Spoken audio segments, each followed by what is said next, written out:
नाशकात महायुतीच्या नेत्यांच्या स्वागतासाठी बॅनर लागलेले आहे आणि हे बॅनर चर्चेत आले। शरद पवार गटाच्या जिल्हाध्यक्षांकडून स्वागताचे बॅनर लावण्यात आले।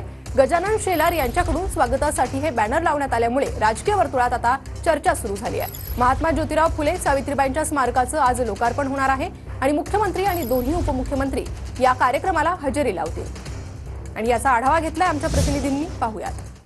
मुख्यमंत्री आणि उपमुख्यमंत्र्यांच्या उपस्थितीत नाशिकमध्ये आज विविध विकास कामांचं उद्घाटन होत आहे। छगन भुजबळ यांनी उभारलेल्या महात्मा ज्योतिराव फुले आणि सावित्रीबाई फुले यांच्या पुतळ्याचं देखील लोकार्पण होत आहे।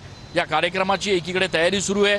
या कार्यक्रमाच्या निमित्तानं महायुतीच्या वतीनं शहरात शक्ती प्रदर्शन केलं जाणार आहे, तर दुसरीकडे याच मुंबई नाका परिसरात लागलेलं आणखी एक बॅनर जे आहे ते सध्या चर्चेत आलेलं आहे। हे बॅनर लावलंय शरद पवार गटाचे जिल्हाध्यक्ष गजानन शेलार यांनी।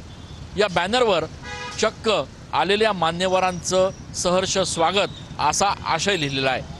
महायुतीचे नेते एकीकडे नाशिकमध्ये दाखल होत असताना शरद पवार गटाचे जिल्हाध्यक्ष त्यांचं सहर्ष स्वागत करतायत आणि एकूणच या बॅनरमुळे राष्ट्रवादी शरद पवार गटाचे कार्यकर्ते सध्या चांगलेच बुचकळ्यात पडलेले आहेत। कॅमेरा पर्सन आकाश येवलेसह मी चंदन पूजा अधिकारी, TV9 मराठी।